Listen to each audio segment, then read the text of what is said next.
at last. I must say I'm disappointed in your progress. I imagined you'd be here sooner. You may have uncovered your past, but you know nothing of it. That's why I'm here. Soul Reaver 2 is the continuation of that blue ball of an ending that Soul Reaver 1 gave us, and they heard how I want to go to sleep at night listening to Kain talking to my ear, so they gave him a few more lines, and now, with facial expressions. Raziel goes through the portal to the past, meeting Mobius, who tells us where my boy Kain is, and tells Raziel, try to keep the casualties to a minimum. In his own stronghold, with his own men. So, we pick boxing back up, and gone are the days of vampire slaying, and so is any tactics, because now anything dies by a good beating. Except these guys with spears. Holy shit, who trained these guys? Raziel can't kill Kain. He can't even beat these spearmen with ultra instinct levels of poking. After eating some mushrooms, we find a Soul Reaver, broken and tarnished like my desire to live, and oh, we can just put it back together. God, I wish it was that easy. This makes our Soul Reaver go brr. We go outside to touch grass and find my boy, Mr. Ve Victus himself, which there has been a real lack of. Lets me listen to his soothing voice for about 6 minutes. I have no idea what he said. I was just enjoying the sounds, but Raziel doesn't kill him, so nice. Hell would you throw yourself into oblivion to pursue me? Mobius trawls for the ignorant and unwary, hauling his gasping prey from the streams of their destinies. Stay out of his net, Raziel. Spare me your elaborate metaphors, Kain. Our queen is here, also with facial upgrades. The skull side looks like it's doing well. Could use some lotion though. The other shows up too in all his squidness, basically spending the whole game telling Raziel it's just a phase and he should grow out of it and stop being a rebel. And for the next 7 hours of gameplay, Raziel goes into ancient areas unlocked only by the Soul Reaver to unlock different colors of the Reaver. Like we're getting the Infinity Reaver or something. You get one, and then we backtrack through everything back to the stronghold, and okay, this is actually cool. You cannot comprehend the magnitude, the rapture and the tragedy of this moment. Mobius propelled William and me together, but ensured first that we were both armed with the Soul Reaver. Reaver is the key. 2 incarnations of the blade meet in time and space. A paradox is created, a temporal distortion powerful enough to derail history. Kain informs us that a paradox can be made when there are 2 Soul Reavers at the same place. Raziel is supposed to end his soothing voice here, but doesn't, giving old William a second stabbing.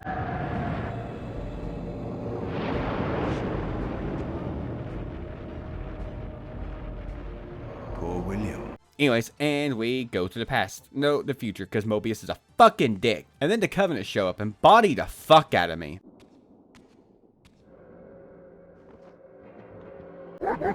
It's the same area as before, just now with rain, and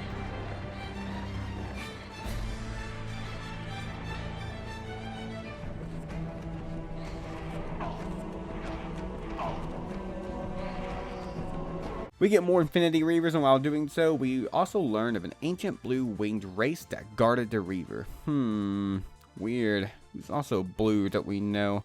Anyways, we go back to the past eventually where it's now snowing, and the vampires are not having a good time here. I don't either, because of the goddamn spearmen. Seriously, blocking and ducking is useless. Strippers aren't this good with a pole.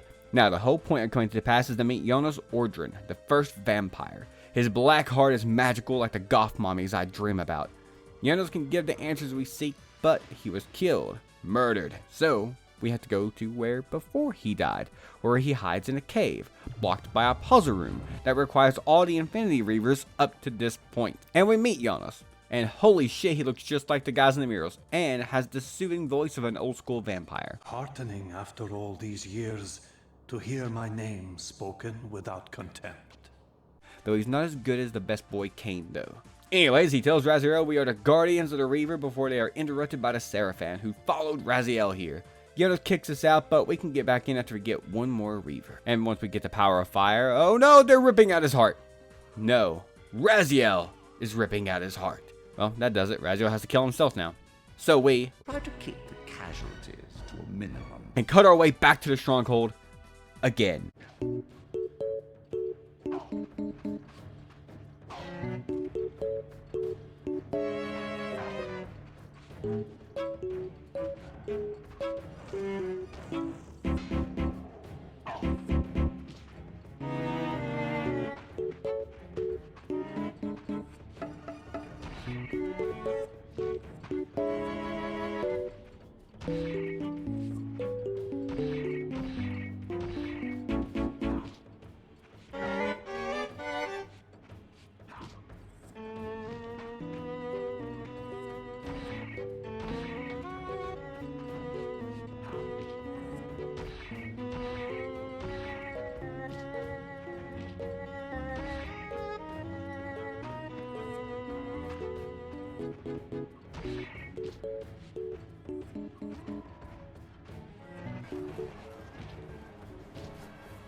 And we have our Reaver taken from us, but we are presented with the real thing. I knew your every intention before you did, you imbecile.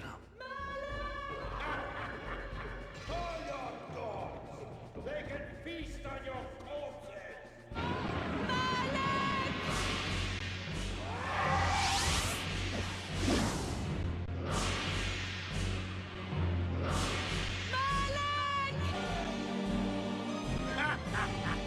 Call your dogs! They can feast on your corpses! Oh shit, we're at the start of Blood Omen. This is the most excited I've been this entire game.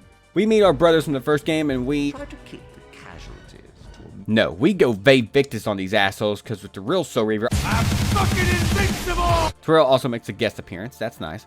The final battle, Raziel versus Raziel. It's not a real fight. I'm fucking invincible! After doing only what I wish I had the courage to do on a daily basis, we are left alone. I renounce you.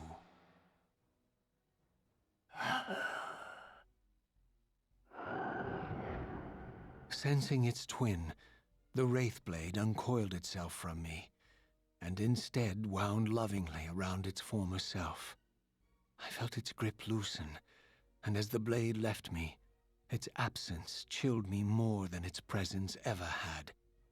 A foreboding sense of emptiness and loss stole over me, and a terrible revelation gathered like a storm at the edge of my awareness.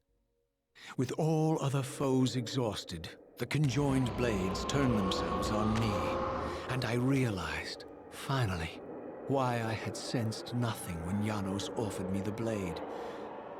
The Reaver was never forged to be a soul-stealing weapon. I wrote a blog post a while ago about why I f***ing hate video games, because this is what it does. It appeals to like the male fantasy. The ravenous, soul-devouring entity trapped in the blade was, and always had been, me. This is why the blade was destroyed when Kain tried to strike me down. The Reaver could not devour its own soul. The paradox shattered the blade.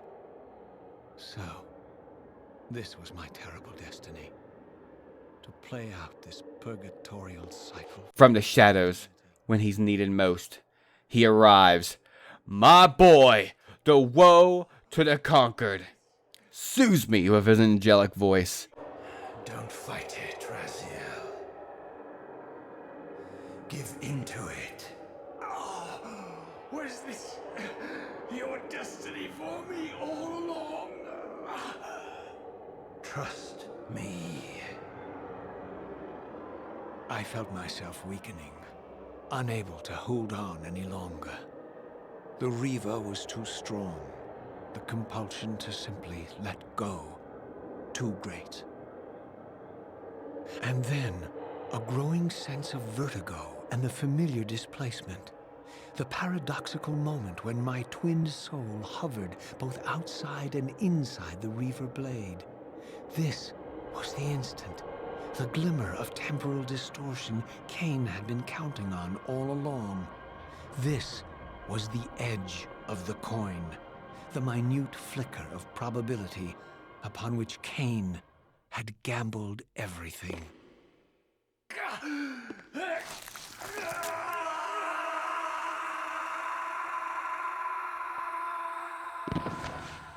Now you are free to reclaim your true destiny, Raziel.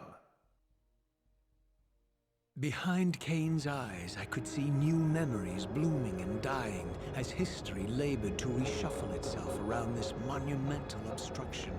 And I could see by the dawning horror on his face that perhaps we had strained history too far this time. That by trying to alter my fate, he may have introduced a fatal paradox. My God. The Hilden. We walked right into their trap. Raziel, Janos must stay dead. But Kain's warning was lost as I slipped into the spirit realm, too weak to maintain my physical form.